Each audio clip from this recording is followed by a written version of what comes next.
নমস্কার, ট্রাইব টিভিতে সকলকে স্বাগত।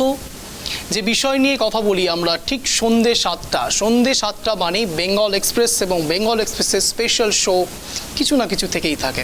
আমি রয়েছি অঞ্জন আপনাদের সঙ্গে। আজকে স্পেশাল কি রয়েছে, আজকে একেবারে সুখবর নিয়ে এসেছি এবং একই সাথে দুঃখের খবরও। তার কারণ কারো পৌষ মাস কারো সর্বনাশ কথাতেই আছে। তার কারণ এই যে বিষয় আজ তুলবো তা কারো কারো খারাপও লাগতে পারে, কারো কারো ভালোও লাগতে পারে, এবং এই ভালো খারাপের সংমিশ্রণ থেকে কি সলিউশন বেরিয়ে আসে এই 1 ঘন্টা চেষ্টা করব সেই দিকেই নজর রাখার। ভাতা, মহার্ঘ ভাতা, ডিএ নিয়ে আজ আলোচনা হবে। কেন্দ্র রাজ্য সংঘাত যেখানে একেবারে চরমে, শুধুমাত্র ডিএ নিয়ে শহীদ মিনার থেকে দিল্লির দরবার সব জায়গাতে একটাই মানুষের দাবি, ডিএ। সরকারি কর্মচারী, সরাসরি রাজ্যের সরকারি কর্মচারীরা যা নিয়ে একেবারে বিক্ষোভে ফেটে পড়েছে। তাদের একটাই দাবি, রাজ্যের যে ডিএ রয়েছে তা কেন্দ্রীয় ডিএ থেকে এত কম কেন কেন্দ্রীয় ডিএ এত বেশি থাকে আর রাজ্যের যারা সরকারি কর্মচারী হন তাদের সঙ্গে এইভাবে ডিপ্রাইভ করা হয়। প্রশ্ন ওঠে, খুব স্বাভাবিক প্রশ্ন তোলা। এই সব বিষয় নিয়ে কথা হবে, ডিএ নিয়ে কথা হবে, কিন্তু তার আগে জানতে হবে ডিএটা কি, মহার্ঘ ভাতা জিনিসটা কি, সেই বিষয় নিয়ে জানার চেষ্টা করব। ছোট্ট একটি প্রতিবেদন দিয়ে আপনাদের বোঝানোর চেষ্টা করব এবং কেন সংবাদ শিরোনামে ডিএ তাও প্রকাশ পাবে দেখাবো। মহার্ঘ ভাতা হলো মূল্যস্ফীতি এবং ভারত, বাংলাদেশ ও পাকিস্তানের সরকারি কর্মচারীদের এবং পেনশনভোগীদের প্রদত্ত ভাতার একটি গণনা। মহার্ঘ ভাতা গণনা করা হয় একজন ভারতীয় নাগরিকের মূল বেতনের শতাংশ হিসাবে মানুষের ওপর মুদ্রাস্ফীতির প্রভাব কমানোর জন্য। ভারতীয় নাগরিকরা একটি মৌলিক বেতন বা পেনশন পেতে পারে, যা পরে একটি আবাসন বা মহার্ঘ ভাতা বা উভয় দ্বারা পরিপূরক হয়। যে নির্দেশিকাগুলি মহার্ঘ ভাতা নিয়ন্ত্রণ করে সেগুলি একজন যেখানে বাস করে সেই অনুযায়ী পরিবর্তিত হয়। মহার্ঘ ভাতা একটি সম্পূর্ণ করযোগ্য ভাতা।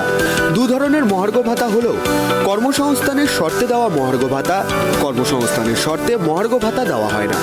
দ্বিতীয় বিশ্বযুদ্ধের পর মহার্ঘ ভাতা প্রবর্তন করা হয় এবং তখন এটি প্রিয় খাদ্য ভাতা নামে পরিচিত ছিল। ওল্ড টেক্সটাইল ভাতা 1947 সালেও চালু করা হয়েছিল, যদিও এটি 1953 সালে সংশোধিত টেক্সটাইল ভাতা হিসেবে সংশোধিত এবং পুনঃপ্রবর্তন করা হয়েছিল। প্রাথমিকভাবে মজুরি সংশোধনের জন্য কর্মচারীদের দাবির পরিপ্রেক্ষিতে ডিএ দেওয়া হয়েছিল, পরে এটিকে ভোক্তা মূল্য সূচকের সাথে যুক্ত করা হয়। অতীতে ডিএ প্রদানের বিষয়টি খতিয়ে দেখতে বিভিন্ন কমিটি গঠন করা হয়েছে কেন্দ্রীয় সরকারের কর্মচারীদের কাছে। তবে প্রশ্ন নিশ্চয়ই আসছে, কেন আবার ডিএ নিয়ে কথা? কারণ কেন্দ্র রাজ্য সংঘাত বারবার এই বিষয় নিয়ে প্রকাশ্যে এসেছে। এবার তাতে আরও এক ধাপ বাড়তি পাওনা, কারণ কেন্দ্রীয় সরকারি কর্মচারীদের অপেক্ষার অবসান। 4% বাড়ল ডিএ। উল্লেখ্য, মুদ্রাস্ফীতির বিরুদ্ধে লড়াই করার ক্ষেত্রে সরকারি কর্মচারীদের সহায়তার জন্য কেন্দ্রীয় সরকার সময় সময় মহার্ঘ ভাতা বৃদ্ধি করে। বছরে 2 বার এই মহার্ঘ ভাতা বৃদ্ধি করা হয়। জানুয়ারি এবং জুলাই মাসে এই মহার্ঘ ভাতা আপডেট করা হয়। তবে এবার ডিএ বাড়ানোর ঘোষণা হলো অক্টোবর মাসে। অক্টোবরেই বেতনের সঙ্গে ভাতার নতুন হার যুক্ত হবে। এদিন সকাল 10টায় মন্ত্রিসভার বৈঠক শুরু হয়। এর কয়েক ঘন্টা পরেই জানা গেল 4% বাড়ছে মহার্ঘ ভাতা। এতদিন কেন্দ্রীয় সরকারি কর্মচারী এবং পেনশনভোগীরা 42% হারে মহার্ঘ ভাতা পাচ্ছিলেন। এমন পরিস্থিতিতে মহার্ঘ ভাতা 4% বেড়ে হলো 46%। এই ভাতা 1 জুলাই 2024 থেকে কার্যকর হবে, অর্থাৎ অক্টোবরের বেতনের সঙ্গে জুলাই থেকে 46% হারে বকেয়া ভাতাও পাবেন কেন্দ্রের কর্মচারীরা, যা দিওয়ালির আগে পকেট ভরাবে কেন্দ্রের সরকারি কর্মচারীদের। Bureau report, tribe TV.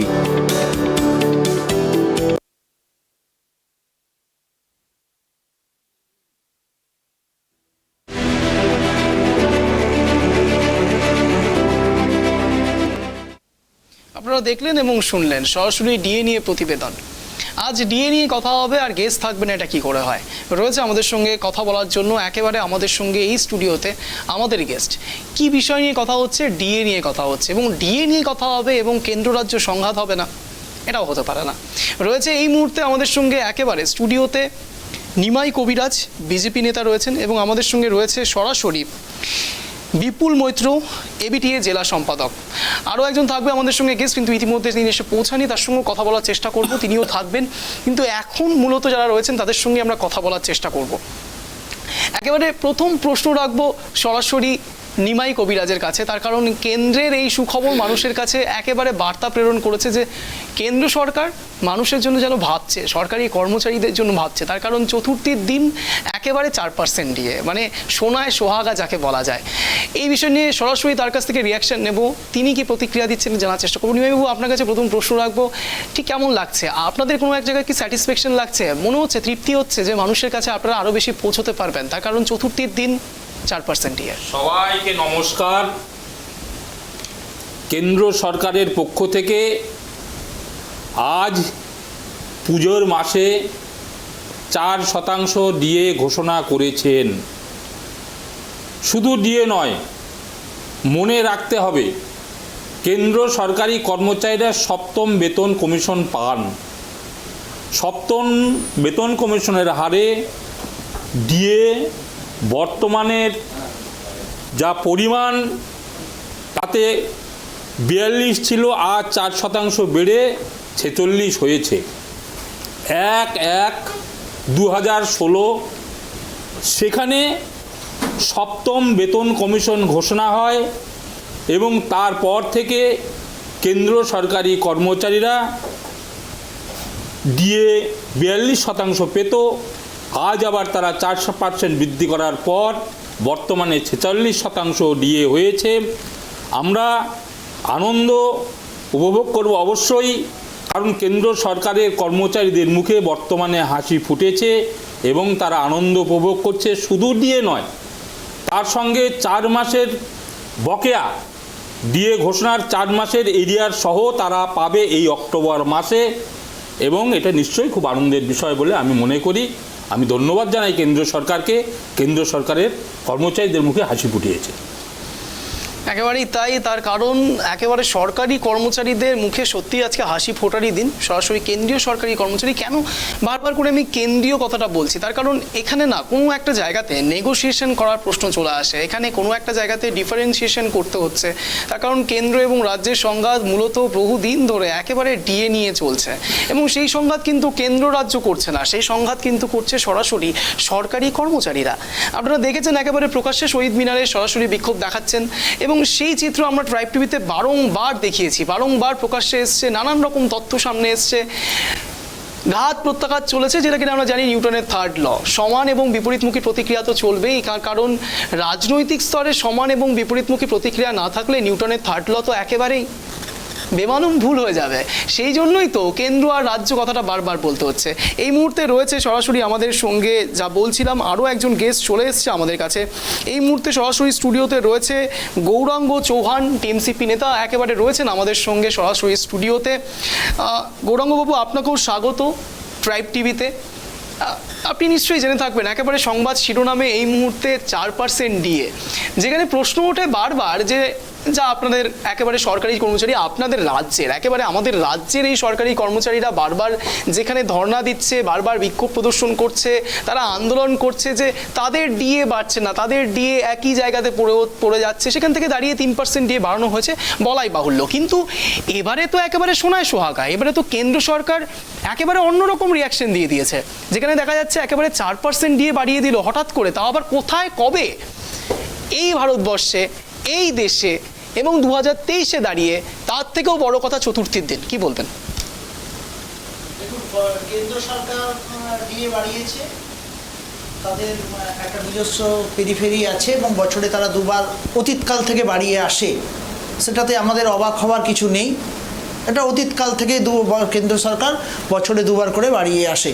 কেন্দ্র সরকারি কর্মচারীরা যারা 10টা থেকে 5টা পর্যন্ত ডিউটি করে, অতিরিক্ত সময় এখন 7টা 8টা অবধিও ডিউটি করছেন, তাদের জন্য বাড়িয়েছেন, ঠিক আছে।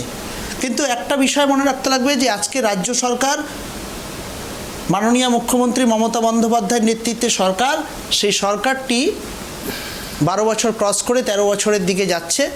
এই জায়গায় দিয়ে মানুষের আর্থসামাজিক অবস্থার যে উন্নয়ন, প্রতিটা ক্ষেত্রে শ্রমিক, কৃষক, মেহনতি মানুষ থেকে শুরু করে চাকরিজীবী থেকে শুরু করে প্রত্যেকটি মানুষের যে অর্থনৈতিক অবস্থার উন্নয়ন ঘটেছে, সেটা হাটে বাজারে সব জায়গায় দেখলে দেখা যায়। কিন্তু অপরদিকে যখন মানুষ কিনতে যাচ্ছে, দেখছে যে পেঁয়াজের দাম 4 মাস থেকে 6 মাস থেকে বেড়ে আছে। আদার দাম 200 টাকা 250 টাকা 8 মাস থেকে আছে। রসুনের দামও 200 টাকা, যেটা 30 টাকা 40 টাকায় পাওয়া যেত। সর্ষের তেলের দাম 200 টাকা লিটার। চাল এখন প্যাকেটজাত দ্রব্য, সেই চাল এখন বিক্রি হচ্ছে 50 টাকা 60 টাকায়। মানুষের কাছে ক্রয় ক্ষমতা বেড়েছে, কিন্তু অর্থের যোগানটা সেক্ষেত্রে কিন্তু কেন্দ্র সরকারের নীতির জন্য কিন্তু সেই জায়গাটা ব্যাহত হচ্ছে। আজকে যদি আমরা দাঁড়িয়ে দেখি যে আমাদের রাজ্য সরকারের যে পাওনা, কেন্দ্র সরকার আমাদের রাজ্য সরকার ডিএ দিতে চায় কিন্তু দিতে পারছে না, একমাত্র কেন্দ্র সরকারের জন্য। জিএসটি বাবদ যে টাকাটা কেটে নেওয়া হয়, আমাদের রাজ্য সরকারের জিএসটি বাবদ লক্ষ লক্ষ কোটি টাকা পাওনা দেওয়া হয়নি। বছরের পর বছর ধরে তাকে বঞ্চিত করা হয়েছে। 100 দিনের কাজের টাকায় আমাদের শ্রমিক কৃষক মানুষরা দিল্লিতে চলে গেছেন টাকা চাওয়ার জন্য, তাদেরকে পুলিশ দিয়ে ঠেকানো হচ্ছে। আমার আপনার কাছে একটা প্রশ্ন রয়েছে। আপনি একেবারে আকাশ কুসুম কথা বলছেন, একেবারে ইতিহাস ভূগোল সব একেবারে তুলে ধরলেন এই মুহূর্তে। আপনার কাছে একটা প্রশ্ন রাখবো যে আপনি কি খুশি? আমরা খুশি ডেফিনেটলি। কেন বলবো খুশি? মানে ডিএ পাওয়ার ক্ষেত্রে বা না পাওয়ার ক্ষেত্রে নাকি প্রশ্নটা একদম আমার কাছে অত্যন্ত স্পেসিফিকভাবে আমি বলেছি যে আপনি নিশ্চয়ই খুব খুশি হবেন যে কেন্দ্রীয় সরকারি কর্মচারীদের ডিএ বেড়েছে। কর্মচারীদের সংখ্যা আমার প্রশ্ন আমি বলি হ্যাঁ না দিয়ে শেষ করব, কিন্তু তার আগে আমি বলবো যে আজ থেকে 10 বছর আগে যে ধরনের যত কর্মচারী ছিল সেটা কি বর্তমানে কেন্দ্র সরকারের কাছে আছে? তার 30% কর্মচারী বেসরকারিকরণের ফলে বন্ধ হয়ে গেছে। কর্মচারী তো নাই। সেই প্রশ্নের উত্তর কয়েকজন কর্মচারীকে দু একবার দেওয়া যেতেই পারে, কর্মচারী তো নেই। আমরা শুনবো তার কাছে। আমাদের ওয়েস্ট বেঙ্গলে কর্মচারী নেই সেন্ট্রাল গভর্নমেন্টের। আমার প্রশ্নের শুধু একটু উত্তর দিয়ে দিন, আপনি কি খুশি? আমি হচ্ছে কোনো মানুষের যদি ভালো কিছু পায় অবশ্যই আমরা খুশি হব। আচ্ছা ঠিক আছে, জানা গেল একেবারে সরাসরি যেটা বললেন একেবারে গৌরাঙ্গবাবু যে উনি কিন্তু বেজায় খুশি। যাই হোক, খুশি হওয়াটাই স্বাভাবিক, তার কারণ স্বাভাবিকভাবে সরকারি কর্মচারী যাই হোক না কেন আমরা প্রত্যেকে ভারতীয়, এবং ভারতীয়ই আমাদের প্রথম ডেজিগনেশন, এবং সেই ডেজিগনেশন অনুসারে একটা মানুষের আয় বাড়লে স্বাভাবিকভাবেই মানুষ খুশি হবে, এটাই স্বাভাবিক। কিন্তু এখন একেবারে প্রশ্ন করব সরাসরি বিপুল বাবুকে। বিপুল মৈত্র রয়েছেন আমাদের সঙ্গে, এপিটিএ জেলা সম্পাদক। আপনি শুনলেন সরাসরি দুজনেরই কনভারসেশন, আপনি শুনলেন। আপনি অনেকটাই সিনিয়র একজন মানুষ, আপনাকে অশেষ শ্রদ্ধা। এবং আপনাকে প্রথম যে প্রশ্নটা রাখবো যে আপনি দেখতে পাচ্ছেন একেবারে কেন্দ্র রাজ্য সংঘাত একেবারে প্রকাশ্যে, বারবার ডিএ নিয়ে বিভিন্ন রকম কথা উঠছে, রাজ্য বারবার তুলে ধরছে যে তাদের কাছে রাজকোষে টাকা নেই, এবং বারবার এই যে অজুহাত যে রাজকোষে টাকা নেই। এবং সত্যি আমরা দেখেছি সরাসরি অভিষেক ব্যানার্জিকে সরাসরি দিল্লির দরবারে গিয়ে সেখানে একেবারে দহরম মহরম করে, এবং অবশেষে তিনি একেবারে বলেই দিয়েছেন যে রাজ্যের হকের টাকা তিনি নিয়ে আসবেনই। একেবারে বেজায়, একেবারে মানসিকভাবে তিনি কিন্তু ভীষণ রিজিড। সেই পর্যায়ে দাঁড়িয়ে থেকে হঠাৎ করে কেন্দ্রীয় সরকারি কর্মচারীদের 4% দিয়ে বেড়ে গেল। কোনো জায়গায় কি এক্সট্রা মাইলেজ পেয়ে যাবে? এই বার্তা কি এক্সট্রা আর বেশি করে যাবে মানুষের কাছে? কাদের পক্ষে? মানুষের জন্য, যে এই যে রাজ্য সরকারি কর্মচারী যারা রয়েছে তাদের কাছে কি এই বার্তাটা আরও বেশি করে পৌঁছবে যে হ্যাঁ কেন্দ্র যা দিচ্ছে রাজ্য আরও বেশি পরিমাণে সেখান থেকে ডিপ্রাইভ করে দিচ্ছে? আসলে চর্চার বিষয়টা ডিএ যেহেতু, কিন্তু এখানে বোধহয় একটা জিনিস আমাদের ভুলে গেলে চলবে না। আমরা যারা সরকারি কর্মচারী বা সরকারি কোষাগার থেকে বেতনপ্রাপ্ত যারা বিভিন্ন বিদ্যালয়ের শিক্ষক রয়েছে, আসলে ডিএটা মনে হচ্ছে যেন একটা কিছু আমাদের দিয়ে দেওয়ার মতো ব্যাপার। অনেক সময় হয় খেলার মাঠে সবাই অংশগ্রহণ করলো, ফার্স্ট সেকেন্ড থার্ডও প্রাইজ পেলো, আবার বাকিদের একদম ছোটো হলে হয়তো একটা করে চকলেট দেওয়া হলো, বা একটু বড় হলে একটা করে সার্টিফিকেট, অংশগ্রহণের সার্টিফিকেট দেওয়া হলো। ব্যাপারটা এরকম না। আমরা যখন চাকরিতে যুক্ত হই তার একটা শর্ত থাকে, আমাদের একটা পে স্ট্রাকচার থাকে, এবং সেই পে স্ট্রাকচার জেনেই আমরা চাকরিতে ঢুকি। কিন্তু সেটা কখনোই, মানে যদি আমি ধরে নিই যে আমি 100 টাকার পে স্ট্রাকচারে ঢুকেছি, তাহলে এই 100 টাকাটা কমে কোনোদিন 95 হবে না, 90 হবে না, বরং 100 টাকাটা বাড়বে। তাহলে আমরা কি দেখছি? এবং এই যে 100 টাকা আজকে আমি যদি ধরি গত বছরের আজকের দিনে দাঁড়িয়ে 100 টাকাতে আমি ঢুকেছি চাকরিতে, তাহলে সেই সময় দ্রব্যমূল্য যা ছিল আজকে 1 বছর বাদে সেটা বেড়েছে। এবার যদি আমার এই 100 টাকার উপর আর কিছু না বাড়ানো হয়, তাহলে আমার জীবিকা নির্বাহের জন্য যা আমার সংবিধানের 21 নম্বর অনুচ্ছেদে একদম স্বীকৃত আছে, একেবারে সেই জায়গা থেকে আমাকে বঞ্চিত করা হলো। কারণ ওই 100 টাকা আমি যদি আমার লাইফস্টাইলটাকে একই রকম রাখি, গত বছর আজকের দিনে দাঁড়িয়ে এবং কালকে পর্যন্ত, এই বছরের কালকের দিন পর্যন্ত আমি যদি লাইফস্টাইলটা একই রাখি, তাহলেও কিন্তু 100 টাকায় যেহেতু মূল্যবৃদ্ধি ঘটেছে, এই 100 টাকায় কিন্তু আমি আর সেই লাইফস্টাইলটা, অর্থাৎ আমার যে জীবিকা নির্বাহের যে ন্যূনতম প্রয়োজন ছিল সেটা আমি মেটাতে পারবো না। তাহলে এটা সরকারের দায়ের মধ্যে পড়ে। ঠিক কোন কোন সরকারের দিকে আপনি আঙুলটা আচ্ছা, তুলবেন? আমি রাজ্য সরকারের না, আমি প্রথমে করবো হচ্ছে রাজ্য সরকারকে, কারণ আমি রাজ্য সরকারের কর্মচারী। আচ্ছা, কারণ আমি হচ্ছে গভর্নমেন্ট স্পন্সর্ড স্কুলের শিক্ষক, এবং আমি যে রাজ্যে থাকি সেই রাজ্যের যে সরকারি কর্মচারীরা আছে, এটা তো এরকম না যে শিক্ষা প্রতিষ্ঠানের জন্য যারা তারা একরকমভাবে সমাজে চলতে পারে, আর সরকারি যারা বিভিন্ন দপ্তরে রয়েছে তারা আরেক রকমভাবে সমাজে চলে, তা না। আসলে একটা পারস্পরিক তো বোঝাপড়া থাকেই আমাদের সামাজিক মানুষ হিসাবে, সামাজিক জীব হিসাবে। ফলে সেই কারণে একটা আমাদের মধ্যে একটা যুথবদ্ধতা থাকেই।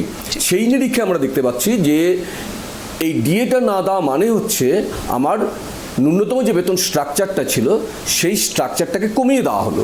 তো এটা কোনো সরকার পারে না। তা আমরা যেহেতু রাজ্য সরকারের কর্মচারী, রাজ্য সরকার সেই জায়গাতে পৌঁছে গেছে, ফলে সরাসরি কিন্তু এই ব্লেমটা রাজ্য সরকারের দিকেই যাচ্ছে। এটার মানে কোনো বিকল্প পাচ্ছেন না, বিকল্প নেই। মানে কে সরকার চালাচ্ছে না, এটা পশ্চিমবঙ্গ সরকারের দিকে যাচ্ছে। আমরা অনেক সময় এটা বলি যে অমুক সরকার তমুক সরকার, তা না। পশ্চিমবঙ্গ সরকারটা পশ্চিমবঙ্গ সরকার, পরিচালনায় কে আছেন সেটা তো পরের বিষয়। এই বিষয়টা খুব খুব স্পেসিফিক, এবং যা বললেন সরাসরি আমাদের সামনে একেবারে বিপ্লব যা বলছেন খুব স্পেসিফিক একটা কথা। এখানে কোনো সরকার মানে কোনো রং নয়, কিন্তু সরকার মানে একটা নির্দিষ্ট প্রেক্ষাপটে মানুষ 5 বছরে যাকে নিয়ে আসে সেই সরকারের কথা বলা হচ্ছে। এখানে কোনো দল বা কোনো রঙের কথা নয়। আসবো এই বিষয় নিয়ে বিস্তারিত আলোচনা চলবে, খুব ফান্ডামেন্টাল আলোচনা চলবে, এবং ডিএ সবার দাবি এবং ডিএ নিয়ে 1 ঘন্টা টান শো চলছে সরাসরি চর্চায় ডিএ। থাকবো ছোট্ট একটা বিরতির পর, আসছে টাইপ টিভিতে নজর রাখুন।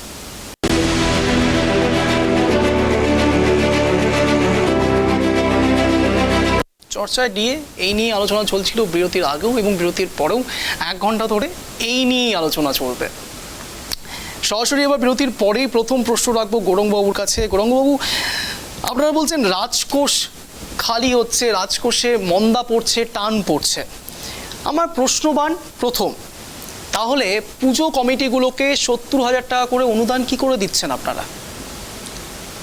দেখুন, পুজো কমিটিগুলোকে অনুদানগুলো যে দেওয়া হচ্ছে, এটা অনেকে হয়তো বলবে যে লক্ষ্মীর ভাণ্ডার দেওয়া হচ্ছে। যারা রাজপথে বসে রয়েছে বা রাজ্যপাল কাছে ভবনের সামনে অবস্থান বিক্ষোভ করবেন নাকি কীরকম কর্মসূচি এরা নিয়েছে শুনলাম, তারা কিন্তু স্কুল যাচ্ছে না, তারা কিন্তু বছরের পর বছর কাজ না করে পথে রাস্তায় পড়ে রয়েছে। কাজ না করে বেতন নেওয়াটা আমাদের মনে হয় যে উচিত নয়, যেহেতু আমরা একটা প্রফেশন, নোবেল প্রফেশনের সাথে যুক্ত, বা যারা যে লেভেলে কাজ করে সে অফিস হোক বা স্কুল হোক, এটা করাটা উচিত নয়, কাম্য নয়, যে যার বিরুদ্ধে রায়ও হয়েছে। কি বলবেন?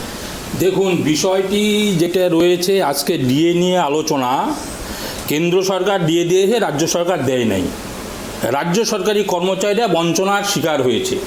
শুধু শিকার নয়, তারা দীর্ঘদিন যাবৎ ডিএ নিয়ে আন্দোলন করে চলেছে, বাড়িঘর ছেড়ে দিয়ে রাস্তায় পড়ে রয়েছে, মামলা হয়েছে, কোর্টে রায় পেয়েছে, সেই রায় পরেও তাদেরকে ডিএ দেওয়া হয় নাই। আমার প্রতিপক্ষ সরকার পক্ষের প্রতিপক্ষ বললেন যে কেন্দ্র সরকার ডিএ দিচ্ছে, কতজন সরকারি কর্মচারী রয়েছে? আমারও প্রশ্ন সেইখানে। পশ্চিম বাংলায় কমপক্ষে 30 লক্ষ এখনও শূন্যপদ রয়েছে, যেখানে কোনো কর্মসংস্থানের ব্যবস্থা এখনো করা হয় নাই। সেই ক্ষেত্রে পশ্চিমবাংলার ক্ষেত্রে সরকারি কর্মচারীরা যেভাবে বঞ্চনার শিকার হয়েছে, শুধু তাই নয়, অর্থের অভাবের কথা বলছেন। সদ্য আমরা দেখলাম বিধানসভায় সরকারের পক্ষ থেকে ঘোষণা করা হলো, এমএলএদের, মন্ত্রীদের অর্থ বাড়ানো হলো। শুধু একটু নয়, সেইখানে এমএলএ, এমপিদের, মন্ত্রীদের বেতন বাড়ানো হলো।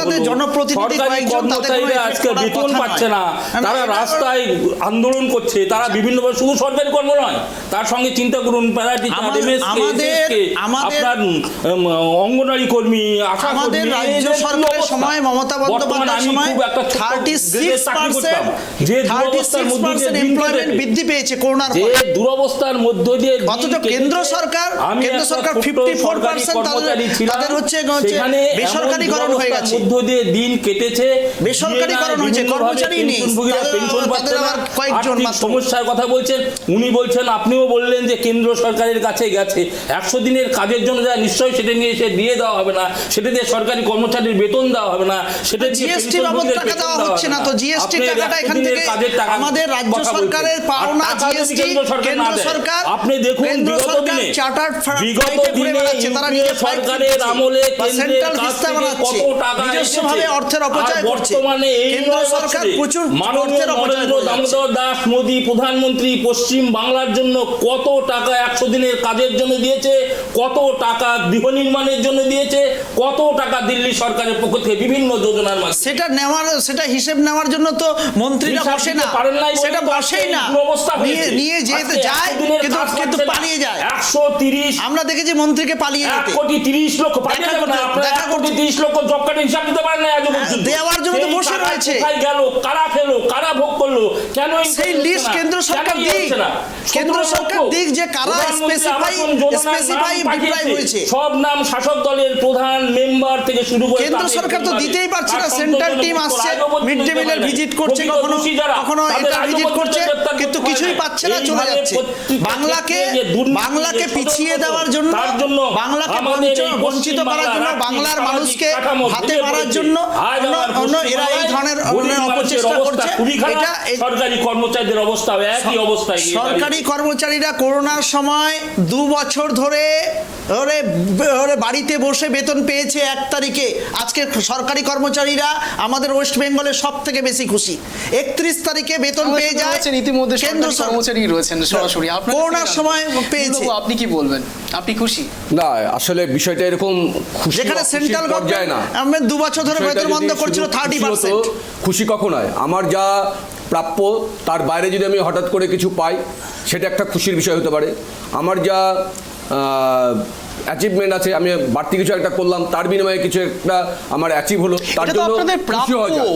হ্যাঁ, তাহলে প্রাপ্য জিনিস যেটা আমার হবে সেটা যদি আমি পাই, তাহলে তো সেক্ষেত্রে খুশি অখুশির ব্যাপার না। প্রণববাবু, আপনি শুনলেন, আপনার প্রাপ্য বিষয় যখন সেন্ট্রাল গভর্নমেন্ট অন্য ছিল এবং রাজ্য সরকার যখন বামফ্রন্টে ছিল, তখনও তো 26% ডিএ বাকি রেখে গেছিল। না, এই জায়গায় স্পেসিফিক জানতে হবে, সেটা হচ্ছে যখন ফিফথ কমিশন, না এই কথাটা যা বলতে হবে, যখন আমরা ওপেন চ্যানেলে কথা বলছি তখন আমাদের তথ্য জেনে কথা বলতে হবে। 28/8/2008 সালে ফিফথ পে কমিশন গঠিত হয়, যার নেতৃত্বে তিনি হচ্ছেন শ্রী সত্যেন্দ্রনাথ ঘোষ। 28/8/2008 আমি রিপিট করলাম, এবং তিনি সরকারের কাছে রিপোর্ট জমা করেন 12/2/2009 সালে।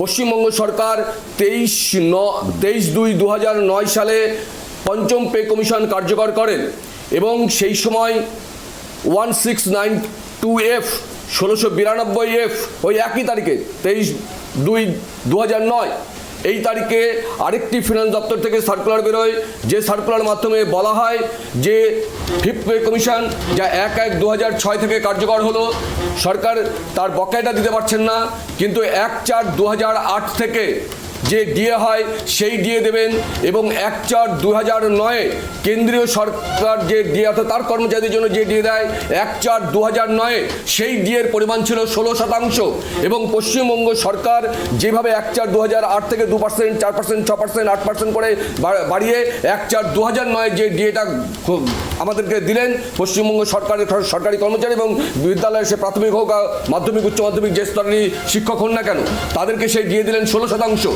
কিন্তু তার ঠিক 18 দিন বাদে 13ই মার্চ 2009 কেন্দ্রীয় সরকার ঘোষণা করে ডিএটাকে রেজ করলেন।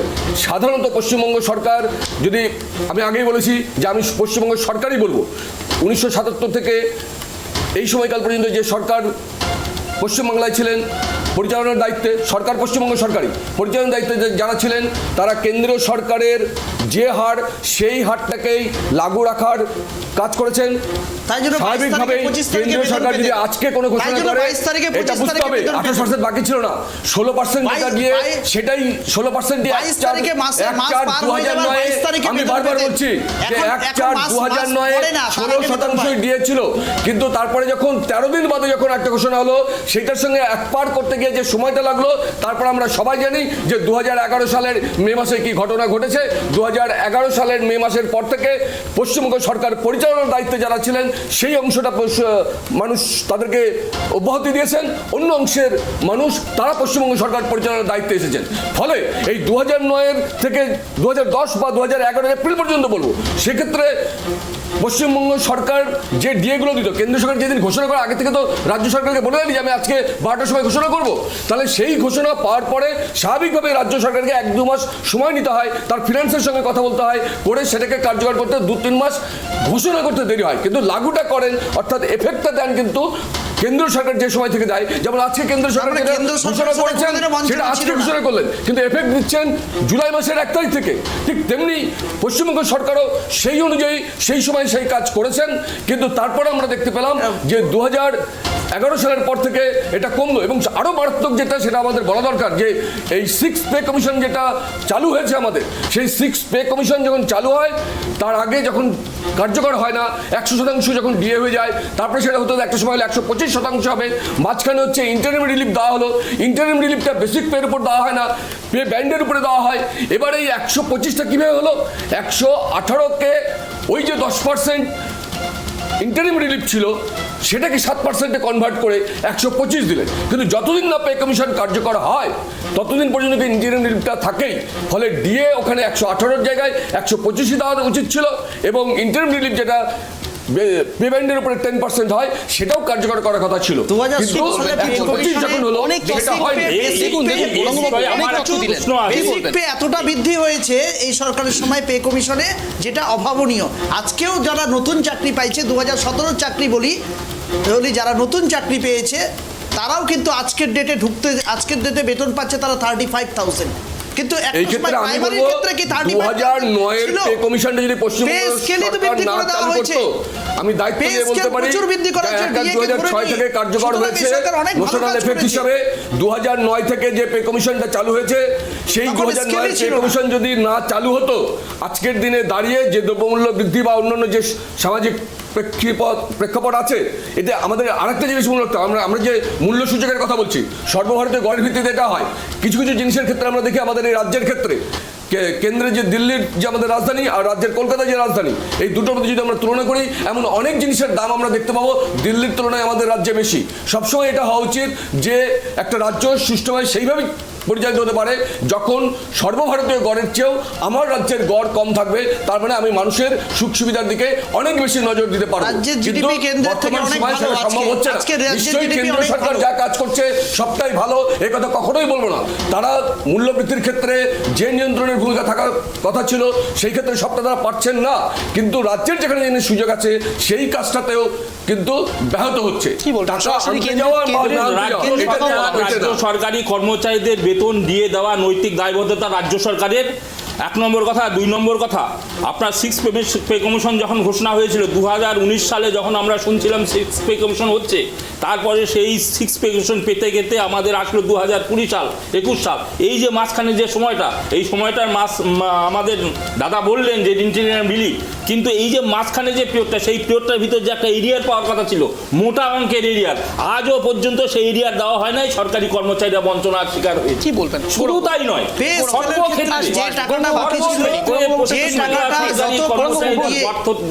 আমাদের চিফ সেক্রেটারি হিসাব দিয়ে যারা কোর্টে কেস করেছিলেন, দেখুন আজকে এটা বিচারাধীন বিষয়। আজকে রাজ্য সরকার দিয়ে দিতে পারছে না বা সবকটা দিতে পারছে না, দিলে নিশ্চয়ই সবার সুবিধে হবে, ভালো হবে। তবে আমরা দেওয়া দিবে না এর বিরুদ্ধে কখনোই না, দেওয়া উচিত, কিন্তু বিচারাধীন বিষয় নিয়ে কোন লিমিট পর্যন্ত এখানে এতে court case করবে, আদালত আছে বলে চলবে না। রাজ্য সরকার যখন রাজ্য স্যার এবং সরকার হাইকোর্টের রায় হলো, বিচারাধীন ব্যবস্থার মধ্যে সংবিধানের 21 নম্বর অনুচ্ছেদে যখন বলা আছে এটা রাজ্য সরকারই যে কর্মচারী আজকে অনেক তারপরেও রাজ্য সরকার কেন সুপ্রিম কোর্টে গেল? মাধ্যমে আপনারা রাজ্য সরকার চালু সুপ্রিম করেছিলেন। কোর্টে কেন গেলেন সেটাই তো মূল প্রশ্ন। যেখানে স্যাট এবং হাইকোর্ট রায় দিচ্ছে যে না এটা কর্মচারী শিক্ষক তাদের এটা প্রাপ্য বিষয়, 21 নম্বর অনুচ্ছেদে সংবিধানে বলা আছে এটা মৌলিক অধিকার যারা জীবিকা পথে নির্বাহের বসে ক্ষেত্রে। রাস্তায় বসে তারপরেও কাজ কেন না করে সরকারকে সুপ্রিম কোর্টে সরকারকে যেতে হলো? গালিগালাজ করে কেন কোনো সরকার দলের কর্মচারী প্রতিনিধি হয়ে শিক্ষকদের তাহলে সঙ্গে তো দুজনকে বলবো একটু দুজনকে বলবো নিমাইবাবু বিপুলবাবু, নিমাইবাবু বিপুলবাবু, নিমাইবাবু বিপুলবাবু, দুজনকে বলবো প্লিজ। নিমাইবাবু বিপুলবাবু, এই বিষয় নিয়ে আদালতে যাওয়া সমীচীন হয়নি, কারণ রাজ্য সরকার পরিচালিত হয় সরকারি কর্মচারী এবং শিক্ষক যারা আছে তারাই সরকার থেকে পরিচালনা করেন। আসবো আসবো আসবো নিমাইবাবু এবং বিপুলবাবু যে কথাগুলো আপনারা বলছেন তার সাথে সাথে গৌরাঙ্গবাবু যেটা আপনি বললেন সরাসরি যে রাজ্য সরকারি কর্মচারীরা তাদের কাজ করছে না, কাজ না করে সরাসরি সরকারকে গালাগালি করছে। আপনাকে একটা কথা মনে করানোর চেষ্টা করব, গণতান্ত্রিক অধিকারের মধ্যে পড়ে যে মানুষ কি বলবে, right to say, right to live. আপনি এটা নিশ্চয়ই ভুলে যাবেন না। সরকারের উপরে মানুষ কখন গালাগালি করে, প্লিজ আমাকে বলতে দেবেন। আপনাকে কোশ্চেন করবো, আপনি নিশ্চয়ই উত্তর দেওয়ার সুযোগ পাবেন। আপনাকে এটাও মাথায় রাখতে হবে যে একটা মানুষ বাঁচার জন্য অধিকার পায় এবং বলার জন্যও অধিকার পায়, এবং সেই বলা থেকে কেন্দ্র করে সরকারকে গালাগালি খারাপভাবে দিয়েছে, সরকারকে খারাপভাবে কিছু বলেছে, তারা তাদের হকের কথা বলেছে, তারা তাদের দাবির কথা বলেছে। রাস্তায় দাঁড়িয়ে যে মানুষগুলো তাদের সব কিছু সর্বস্ব ত্যাগ করে রাস্তায় দাঁড়িয়ে রয়েছে, রাস্তায় বসেছে, আপনাদের মনে হয় যে শুধুমাত্র নিট না থাকলে একটা মানুষ তার সরকারি কাজ বাদ দিয়ে রাস্তায় বসে থাকবে? একবারও মনে হয় না আপনাদের যে সত্যি সত্যি সরকারি কর্মচারীদের সত্যি সত্যি নিড এটা? তার কারণ তারাও তো সংসার চালাচ্ছে। যে কথাটি সরাসরি বিপুলবাবু বলছেন যে ইনফ্লেশনের কথা, এক প্রকার ইনডিরেক্টলি ইনফ্লেশনের কথা বলছেন, এবং ইনফ্লেশনের কথা যদি আমি তুলি তাহলে ইনফ্লেশন অনুসারে আপনাদের এক্সপেন্স ইনকাম দুটোই মনে রাখতে হবে। আজকের দিনে দাঁড়িয়ে থেকে যদি কোনো একটা মানুষের 15,000 টাকা আমি গ্রস স্যালারি ধরে নিই, সাপোজ তার যদি এক্সপেন্স 12,000 টাকা বা 10,000 টাকা হয়, সেভিংস কি থাকবে? ঠিক। এবার যে কথাটা আপনি বললেন খুব ভালো কথা বললেন, ঠিক আছে ইনকামটার ক্ষেত্রে, কিন্তু আজকে দেখুন আমার পাশের একটা স্কুল করোনেশন হাই স্কুল, একটা উদাহরণ দিই, ছোট্ট যদি উদাহরণ দিই, বলুন বলুন বলুন। করোনেশন হাই স্কুল একটা স্বনামধন্য স্কুল, এবং অতীতকাল থেকে তার ডিসিপ্লিন থেকে শুরু করে তার সমস্ত কাজকর্ম থেকে শুরু করে ছাত্ররা অনুপ্রাণিত, সমাজ অনুপ্রাণিত, প্রত্যেকটা মানুষ অনুপ্রাণিত। আজকে যাদের বেতন, যে টিচারদের বেতন, এটা কিন্তু বিগত সময়ের বেতনে নয়। যে আমরা হচ্ছে 3,500 টাকায় ঢুকেছিলাম, আজকে নেহাত পাই 60,000 টাকার মতো, বা হাই স্কুলের টিচাররা প্রায় 1 লক্ষ টাকার উপরে বেতন রিসিভ করছেন। Coronation high school girls high school, ছাত্রছাত্রীদের না পড়িয়ে সেদিন বাইরে থেকে বলে দেওয়া হলো তোমরা চলে যাও। এটা কি আমি করতে পারি? শিক্ষা কি পেশা না দান? আগে ঠিক করতে হবে। অফিসের কর্মচারীরা গেছে, মানুষ, শ্রমিক, কৃষক, মেহনতি মানুষরা যাচ্ছে তাদের কাজটা নিয়ে, যে আমার এই প্রবলেমটা সলভ করতে লাগবে, তারা পাচ্ছে না। এটা দরকার না সরকারের সাথে সরকারি কর্মচারীরা সবসময় সরকারের সাথে আলোচনা করে এগোবে। এটা যদি প্রসেস যদি না হয় তাহলে পরে তো সিস্টেম ব্রেক হয়ে যেতে পারে। দীর্ঘদিন থেকে সরকারি কর্মচারীরা আলোচনার মাধ্যমে বারংবার করে তারা ধৈর্য হারিয়ে ফেলেছে। আজ একদিনে হঠাৎ করে তারা কিন্তু আন্দোলনে নামে নাই। আলোচনা করতে করতে তাদের যখন পিঠ দেওয়ালে ঠেকে গেছে, তারা আন্দোলন করতে বাধ্য হচ্ছে, এবং সেই আন্দোলন করতে গিয়ে শাসক দলের পক্ষ থেকে যেভাবে হুমকি দেওয়া হয়েছে, যেভাবে ভয় দেখা হয়েছে, তাদেরকে বলা হচ্ছে তাদের বেতন বন্ধ করে দেওয়া হবে। এইরকম তৃণমূল সরকারের মন্ত্রী বা এমএলএ তারা ঘোষণা করেছে ওদের বেতন বন্ধ করে দিতে হবে, এইরকম হুমকি দেওয়া হয়েছে, এইরকম ভয় দেখানো হয়েছে। শুধু তাই নয়, বাংলার মুখ্যমন্ত্রী জনসভায় দাঁড়িয়ে বলছেন দুর্নীতির কারণে 36,000 কর্মচারীর সব শিক্ষকের চাকরি চলে গেছে, বলছে এরা আন্দোলন করছে তার জন্য চাকরি চলে গেছে। এইভাবে আন্দোলনকারীদের উপরে দাগিয়ে দেওয়া হয়েছে, এইভাবে মানুষকে বিভ্রান্ত করার চেষ্টা করা হচ্ছে। যারা মিথ্যে কথা বলছে তাদের কথায় কান্নাবাদ করে, এই সরকারই কিন্তু তাদের চাকরি বাঁচানোর জন্য সুপ্রিম কোর্ট পর্যন্ত বিরোধীদের সরকারের নৈতিক দায়িত্ব বাঁচানোর জন্য, কারণ তারা দুর্নীতি করে, দুর্নীতির মাধ্যমে একটা দুর্নীতি গোটা শিক্ষা মহলের নেতৃত্বটা সব একটাও তো প্রমাণিত হয়নি, একটাও প্রমাণিত হয়নি, একটাও তো প্রমাণিত না। এখনো তো সিবিআই, ইডি একটা সিঙ্গেল আপনার শিক্ষামন্ত্রী সমস্ত জায়গায় জেলে আসে, তারপর বলে আপনি বললেন শিক্ষা পেশা না দান, খুব ভালো কথা বলেছেন আপনি। শিক্ষা পেশা না দান, সত্যি তো, শিক্ষা তো কখনো পেশা হতে পারে না, খুব ভালো কথা। পেটে যদি ভাত না থাকে মানুষ না তখন সেটাকে পেশা হিসেবেই ধরবে, দান নয়। তার কারণ আপনি হয়তো এরকম চিত্র দেখবেন, এই বঙ্গেই দেখবেন এরকম চিত্র অনেক দেখবেন, যে শিক্ষকরা মার খাচ্ছেন।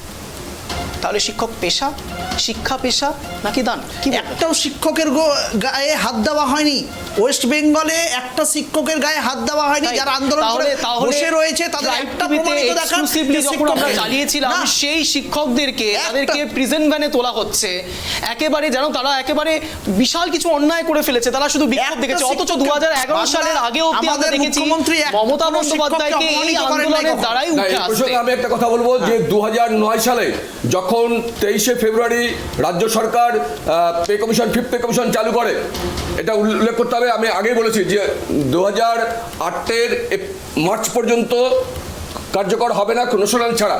সেই সময় যখন এই বিষয় নিয়ে আন্দোলন ছিল, আন্দোলন সবসময় থাকতে পারে, গণতান্ত্রিক রাষ্ট্রেতে এটাই স্বাভাবিক যে আন্দোলন থাকবে। সেই আন্দোলনে মমতা ব্যানার্জি, আজকে যিনি রাজ্যের মাননীয় মুখ্যমন্ত্রী, তিনি সেখানে গিয়ে বলেছিলেন আমরা যদি ক্ষমতায় আসি তাহলে কেন্দ্রীয় সরকার যেদিন ঘোষণা করবে ডিএ, সেই দিনই হচ্ছে এই রাজ্যের সমস্ত কর্মচারী এবং শিক্ষকরা তাদের প্রাপ্য ডিএ পাবেন। তাহলে আজকে কেন এই রাজ্য সরকারকে সুপ্রিম কোর্টে, যেখানে স্যাট এবং হাইকোর্ট রায় দেওয়ার পরেও কেন রাজ্য সরকারকে নিজের প্রণোদিত হয়ে, স্বতঃপ্রণোদিত হয়ে সুপ্রিম কোর্টে কেস করতে হলো? তাহলে কি শুধুমাত্র সরকার ভাঙানোর, সরকার পরিচালনার দায়িত্বে যারা ছিলেন তাদেরকে ভাঙানোর জন্য ওই আন্দোলনে গিয়ে রসদ জোগানো হয়েছিল যে আমরা আসলে পরে ক্ষমতায় তোমাদেরকে সরকার যেদিন, কেন্দ্রীয় সরকার যেদিন ডিএ ঘোষণা করবে সেই দিনই ডিএ দেওয়া হবে? ঠিক, উনি বলেছিলেন, একটা প্রসঙ্গ বিষয় বলেছিলেন, এবং প্রত্যেক রাজনৈতিক দলই যখন ক্ষমতায় আসার চেষ্টা করে সব ক্ষেত্রে বিভিন্ন কথা, আজকে এরকম বিভিন্ন কথা বলতে হয়, কিন্তু বিষয়টা না, বিষয়টা একটা জায়গাতে গিয়ে দাঁড়াতে লাগবে যে তিনি তো বুঝতে পারেন নাই যে এই ধরনের একটা কেন্দ্র সরকার অরাজকতার মাঝখান দিয়ে চলবে, যে সব ক্ষেত্রে যত কেন্দ্রীয় প্রকল্পের টাকা আছে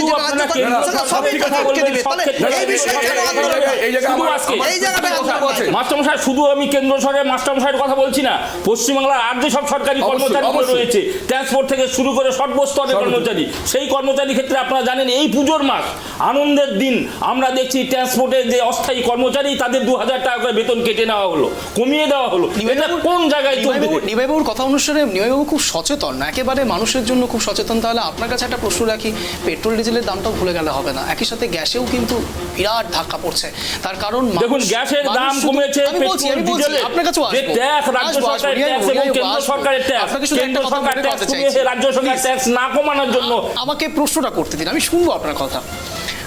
পেট্রোল, ডিজেল, একেবারে গ্যাস, সব মিলিয়ে কিন্তু মধ্যবিত্তের একেবারে নাভিশ্বাস অবস্থা, এটা নিশ্চয়ই আপনি অস্বীকার করতে পারবেন না। ডিএ যেমন রয়েছে, সরকারি কর্মচারীরা যেমন রয়েছে, ঠিক সেরকমভাবে মধ্যবিত্ত বলেও কিন্তু একটা ক্লাস রয়েছে, যেই ক্লাস থাকার জন্য তারা কিন্তু একেবারে নাভিশ্বাস। তার কারণ পেট্রোল ডিজেলের দাম আজকে যদি আমি ধরে নিই 110 টাকা করে বঙ্গে বা বাকি জায়গাতে, আপনারা বলতে পারেন তর্কের খাতিরে যে বাংলায় শুধুমাত্র এই জিনিসটাকে বাড়ানো হয়েছে, মেনে নিলাম, বাকি জায়গাতেও তো একই রকম অবস্থা। পেট্রোল, যা কথা একেবারে আমি বলছি না, সরাসরি গৌরাঙ্গবাবু প্রথমেই কথাটা তুলেছিলেন পেট্রোল ডিজেল নিয়ে, সেই বিষয়েও তখন আপনাদের মনে হয় না যে মানুষের জন্য ভাবা উচিত? তখন তো আপনারা এটাও করতে পারতেন যে পুজোর আগে পেট্রোল ডিজেলের দামটা একটু কমিয়ে দেওয়া। দেখুন, পুজোর আগে গ্যাসের দাম কমিয়েছে এবং বিশেষ করে যারা গরিব মানুষ গ্যাস ব্যবহার করে তাদের এখন 600 টাকা গ্যাস 600 টাকা করে তারা গ্যাস পায়।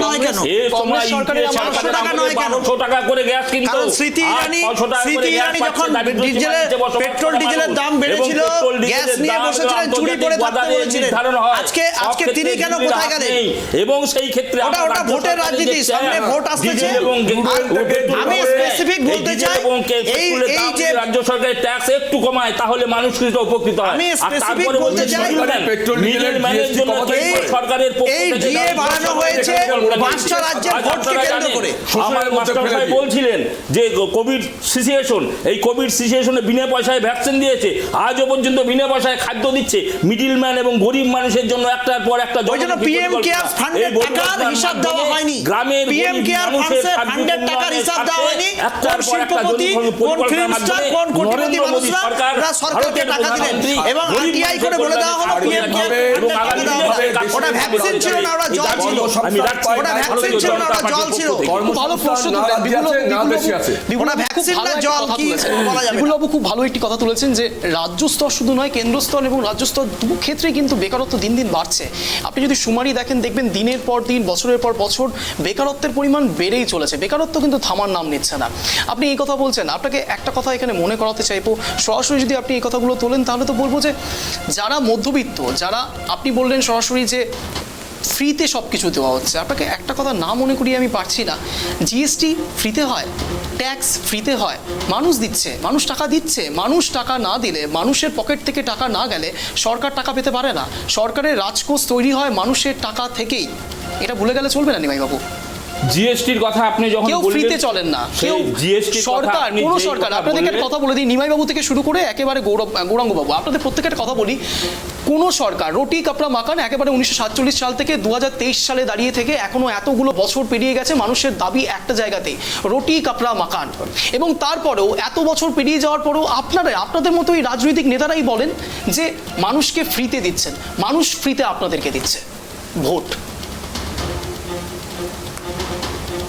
লুটি কাপড়া মোকান এগুলো মৌলিক অধিকার, অন্ন বস্ত্র বাসস্থান শিক্ষা স্বাস্থ্য এগুলো মৌলিক অধিকার, মানুষ এগুলো চাইবে, মানুষের এই চাহিদার যোগান দেওয়ার দায়িত্ব, এটা মৌলিক অধিকার। কিন্তু সরকার এই চাহিদা মেটানোর জন্য কেন্দ্র সরকারের কথা বললেন, জিএসটির কারণে এই মৌলিক অধিকারগুলোর কারণে কত ট্যাক্স বৃদ্ধি হয়েছে, জিএসটি কে সাধারণ গরিব মানুষ জিএসটি দেয় না, জিএসটি দেয় বড় বড় ব্যবসায়ীরা, মোটামুটি বড় বড় সরকারি কর্মচারীরা জিএসটি ব্যবসায়ীদের জিএসটি যে টাকা বিগত দিনে যে কর আদায় হতো সারা ভারতবর্ষে, বর্তমানে জিএসটির পর তার 10 গুণ বৃদ্ধি হয়েছে এবং সেই টাকার সুফল আমরা পাচ্ছি, যার প্রমাণ আমি এর একটু আগেই বললাম। আগে আমার যখন 5,000 কোটি টাকা আজকে বিশ্ব ক্ষুধার সূচকে ভারতবর্ষ 111 নম্বরে কেন? জিএসটি যদি বলে থাকে, ট্যাক্স যদি এসে থাকে, তাহলে সেন্ট্রাল নরেন্দ্র মোদি কেন বলছেন বিশ্ব ক্ষুধার সূচকে 111 নম্বরে কেন? গরিব মানুষের ভারতবর্ষ 111 নম্বরে গেল কেন? মূল জায়গাতে কিন্তু দুটো জায়গায় সরে যাচ্ছে। কর্মসংস্থান সৃষ্টি করবার যে পরিকল্পনা থাকতে হবে, আমাদের যে পরিকল্পনা কমিশন তৈরি হয়েছিল, মেঘনাথ শাহ, প্রশান্ত চন্দ্র মহলানবিশ যাদের নেতৃত্বে এটা তৈরি হয়েছিল, সেটা ভেঙে দেওয়া হয়েছে। সেই জায়গাগুলোর থেকে ভেঙেছে, তার একটা অন্য নাম হয়েছে যোজনা কমিশন। কিন্তু সেটা যা হয়েছিল সেই জায়গায় দাঁড়িয়ে তো সরকার যখন পরিচালিত হবে, কি দেশের সরকার কি রাজ্য সরকার, দেশের সরকার নিশ্চয়ই মুখ্য ভূমিকা নেবে, কারণ গোটা দেশ জুড়ে একটা কর্মসংস্থান সৃষ্টি হলে সেখানে সব জায়গায় মানুষই যেতে পারবে। আবার যখন একটা রাজ্য সরকার পরিচালনা করে, সেখানেও সব ক্ষেত্রে ভারী শিল্প তো রাজ্যের সব জায়গায় হবে না। আমি যদি আমার উত্তর দিনাজপুর জেলার ক্ষেত্রেই বলি, আমার উত্তর দিনাজপুর জেলায় ভারী শিল্প হবে না, কিন্তু আমার উত্তর দিনাজপুর জেলার 9টা ব্লকের বিভিন্ন জায়গায় ছোট ছোট শিল্প, মাঝারি শিল্প, এগুলো গড়বার ক্ষেত্রে কি রাজ্য সরকারের কি ভূমিকা আছে, কি তার আর্থিক সামর্থ্যের মধ্যে আছে, পরিকল্পনা করেছেন করতে পারেননি, কি কেন্দ্রীয় সরকারের সহায়তা নিয়ে তার জন্য তিনি সেখানে দাবি করেছেন, সেগুলো নিয়ে আজ পর্যন্ত কোনো শ্বেতপত্র কর্মসংস্থান করতে গেলে যে শিল্প স্থাপনের প্রয়োজন, সরকার আপনি উত্তর দিনাজপুর জেলার কথা বললেন, সেই সূত্র ধরে বলছি, উত্তর দিনাজপুর জেলায় একটা স্পিনিং মিল ছিল, সেই স্পিনিং মিলে 1000 লোকের কর্মসংস্থান, সেই শিল্পটা উঠে যাওয়ার পর সেই এলাকাটা ধ্বংস হয়ে গেছে। স্পিনিং মিল এই সরকারের সময় শেষ হয়নি, বা চিনির কল এই সরকারের সময় শেষ হয়নি, সেটাও তো ক্ষতিকারক। তাদের সংস্থান মানুষের সরকারের সময় স্পিনিং মিল শেষ হয়নি, শেষ হয়েছিল আগের সরকারের সময়, আগেই শেষ করে দেওয়া হয়েছে।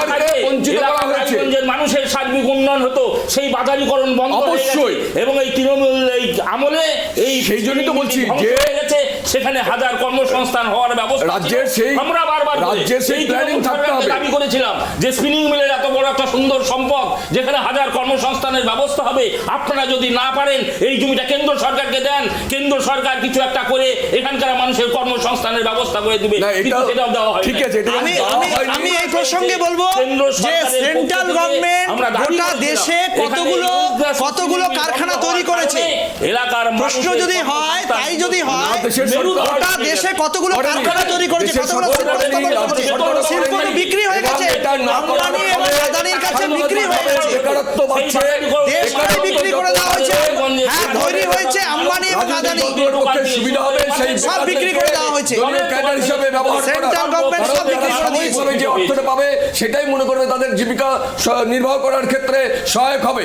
ফলে প্রজন্মকে যদি ঠিক রাখতে হয়, তাহলে একদিকে রাজ্য সরকারকেও পরিকল্পনা করতে হবে, অপরদিকে দেশের সরকারকেও পরিকল্পনা করতে হবে, এবং দেশের সরকারের পরিকল্পনার মধ্যে দীর্ঘমেয়াদী পরিকল্পনা যেমন থাকবে, বড় শিল্পের কথা যেমন থাকবে, আবার যে আমার দেশ যেহেতু কৃষি প্রধান, এই কৃষি প্রধান দেশের কৃষকদের সহায়তা করার ক্ষেত্রে যে সুযোগ সুবিধাগুলো দেওয়ার ক্ষেত্রে আজকে অনেকে কৃষি জমিতে চাষ করতে যাচ্ছে না, তার কারণ যে খরচ তাকে করতে হয় মহাজনের কাছ থেকে ধার করে, সেই ধার মেটানোর পয়সা তার হাতে থাকে না, জমিতে ফসল ফেলে। স্যার আমি বলি যে সারের দাম বৃদ্ধি পেল কি করে? দুই সরকারকে একসঙ্গে করতে হবে। সারের দাম কে বাড়াচ্ছে? কৃষি বা সেটা আমি কেন্দ্র সরকারের কথা বলছি তো, কেন্দ্র সরকার যেমন সারের দাম কে বাড়াচ্ছে?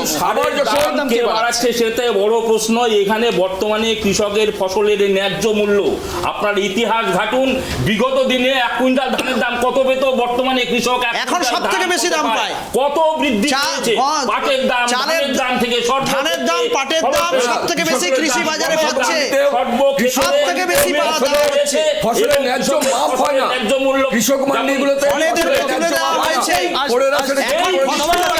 এখন ফসল কৃষক সরাসরি বিক্রি করতে পারে। সবার কাছে আসবো।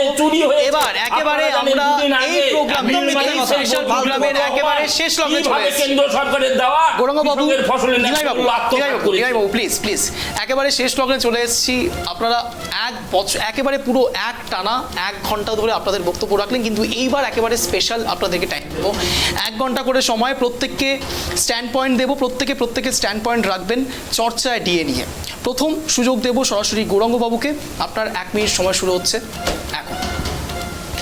দেখুন, ডিএ বিষয়ে আমরা বলতে চাই যে রাজ্য সরকারের সাথে কেন্দ্র সরকারের যে বকেয়া পাওনাগুলো রয়েছে, রাজ্য সরকারের কাছে ক্ষমতা নেই যে টাকা ছাপানোর মেশিন রয়েছে, যেটা কেন্দ্র সরকারের কাছে আছে। বছরে 2বার করে ডিএ অতীতকাল থেকে দিত, এটা নিয়ে নতুন করে ভাবার বা চিন্তা করা বা উৎসাহিত হওয়ারও কিছু নেই, এটা পাও নাই। কিন্তু রাজ্য সরকারকে বঞ্চনা করে রেখেছে, রাজ্য সরকার আজকে বঞ্চিত, কেন্দ্র সরকারের টাকা সেটা পেলে পরে অবশ্যই আমাদের মানবিক মুখ্যমন্ত্রী দিয়ে দিবেন। কর্মচারী প্রত্যেক কর্মচারীর জন্য যে ধরনের ছুটি থেকে শুরু করে যে ধরনের প্রজেক্টগুলোকে এনে দিয়েছেন মানবিক মুখ্যমন্ত্রী, আরও অনেক প্রজেক্ট এনে দিয়েছেন যেটা বিগত দিনে কখনো পাওয়া যায়নি, বা অন্য স্টেট বা অন্য রাজ্যে বা সেন্ট্রাল গভর্নমেন্টে পাওয়া যায় না। আজকে করোনার সময়ও 2 বছর ধরে বাড়িতে বসে বেতন দিয়েছেন। 1 তারিখে বেতন হয়েছে, 22-25 তারিখে বা কোনো সময় হয়নি। সেই জন্য কর্মচারীরা ডেফিনেটলি কাজ করছে এবং তারা খুশি হয়েছেন। আর ডিএর ক্ষেত্রে অবশ্যই এই কোর্ট কেসটা তুলে নেওয়া উচিত। যারা কোর্ট কেস করেছে, যারা পথে বসে আছে, রাস্তায় বসে, তারা নিজস্ব চালানোর জন্য এগুলো করছে, এগুলো বন্ধ করা উচিত। আপনাকে 1 মিনিট সময় দেওয়া হয়েছিল স্ট্যান্ড পয়েন্ট। এবার সরাসরি নিমাইবাবুর কাছে আসবো। আপনিও আপনার স্ট্যান্ড পয়েন্ট রাখুন, 1 মিনিট সময় পাবে, আপনার সময় শুরু হচ্ছে। আমার স্ট্যান্ড পয়েন্ট হিসাবে বলতে চাই, এই ডিএর যে সমস্যা, দীর্ঘদিনের সমস্যা, এই সমস্যা সমাধান করতে গেলে নবান্ন থেকে শুরু করে স্বাস্থ্য ভবন থেকে শুরু করে সমস্ত প্রশাসনিক ভবন, ডিএম অফিস, বিডিও অফিস, আপনার ভূমি সংস্কার দপ্তর, সমস্ত স্তরের কার্যকর্তারা ঐক্যবদ্ধভাবে একযোগে আন্দোলন করে আগামী দিনে এই ডিএকে আদায় করতে হবে। এখানে এই ডিএ আদায় না করা পর্যন্ত সরকারি কর্মচারীরা বঞ্চনার শিকার হবে। এবং আমি দায়িত্ব নিয়ে বলতে চাই, এই সরকার যতদিন পর্যন্ত থাকবে ততদিন পর্যন্ত ডিএ দেবে না। আমি আশা করি আগামী দিনে এই সরকারকে উৎখাত করে সরকারি কর্মচারীদের ডিএ, এবং ভারতীয় জনতা পার্টির পক্ষ থেকে বলতে চাই, আমাদের সরকার হলে সকলকে ডিএ সমানভাবে বুঝিয়ে দিবে কেন্দ্র সরকারের হাতে। এখনো সময় আছে, আপনারা বলতে পারেন, এখনো 18 সেকেন্ড সময় রয়েছে। এটাই আমার দাবি। এই দাবির মধ্যে দিয়ে আমি বলতে চাই যে ডিএ পশ্চিমবাংলার সমস্ত সরকারি কর্মচারীরা সঠিকভাবে আন্দোলন করে আগামী দিনে নিজেদের অধিকার বুঝে নিক, আদায় করে নিক, এবং আগামী দিনে সরকারি কর্মচারীদের সকলের মুখে হাসি ফুটুক, এটাই আমি চাই। আমরা তাদের পাশে। একেবারে আপনাকে 1 মিনিট সময় দেওয়া হয়েছিল, আপনি আপনার স্ট্যান্ড পয়েন্ট রাখলেন। এবার সরাসরি আসবো সর্বশেষ আমাদের গেস্ট বিপুল মৈত্রবাবু আপনার কাছে, জেলা সম্পাদক এবিটি এর। আপনার স্ট্যান্ড পয়েন্ট আপনি 1 মিনিটে রাখতে পারবেন। আপনার স্ট্যান্ড পয়েন্ট শুরু হচ্ছে এখন, আপনার টাইমিং শুরু 1 মিনিট, বলুন। আসলে একটা জিনিস গুলিয়ে দেওয়া হচ্ছে কোর্ট কেসের নামে। কোর্ট কেস যেটা সুপ্রিম কোর্টে আছে, সেটা 2009 সালের অর্থাৎ 5th পে কমিশনের সময়কালে যে ডিএ বকেয়া ছিল, সেই 39% ডিএ প্রাপ্তিকে নিয়ে প্রথমে স্যাট, তারপরে কলকাতা হাইকোর্ট, তারপরে যখন সরকার সেটাকে মান্যতা দিলেন না, সুপ্রিম কোর্টে গেলেন। এবার 6ষ্ঠ পে কমিশন যেটা হলো, যেটা সেন্ট্রাল গভর্নমেন্টের 7ম পে কমিশন, আমাদের রাজ্যে যেটা 6ষ্ঠ পে কমিশন, সেই 6ষ্ঠ পে কমিশনে আজকের দিনে দাঁড়িয়ে আমরা পাই 6% ডিএ। আর আজকের দিনে দাঁড়িয়ে যারা আমার রাজ্যেরই, আমি অন্য রাজ্যে যাব না, আমার রাজ্যেরই যারা কেন্দ্রীয় সরকারি কর্মচারী, তারা পাচ্ছেন 46% ডিএ। তাহলে 40% বেশি হয়ে গেল। তাহলে আমি কালকে সকালে যে বাজারে যাব, কেন্দ্রীয় সরকারের দপ্তরে যিনি কাজ করেন তিনিও সেই বাজারে যাবেন। নিশ্চয়ই কোনো সবজি বিক্রেতা আমার কাছ থেকে একটু কম দামে আর ওনার কাছ থেকে একটু বেশি দামে এটা করবেন না, একই দাম দুজনকেই দিতে হবে।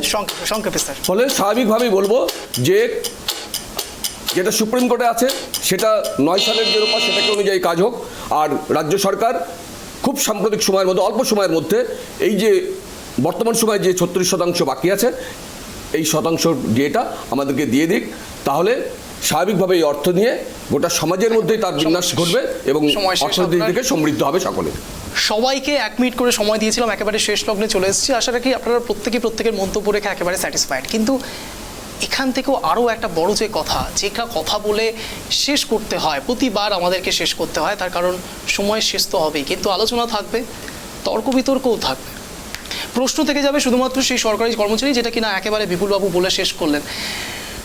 আজ রাজ্য সরকারি কর্মচারী এবং কেন্দ্র সরকারি কর্মচারী যদি আগামীকাল বাজারে যায়, তাহলে বাজারের মূল্য তাদের জন্য আলাদা আলাদা হবে না। তাই এই বিষয়ে ভাবা উচিত, সত্যি হয়তো ভাবা উচিত, যাতে কিনা সবাই জাস্টিস পায়।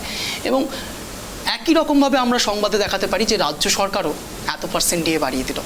এতটুকু বলে শেষ করবো। আপনাদের সকলকে, 3 জনকে একেবারে ট্রাইব টিভিতে আসার জন্য অশেষ ধন্যবাদ।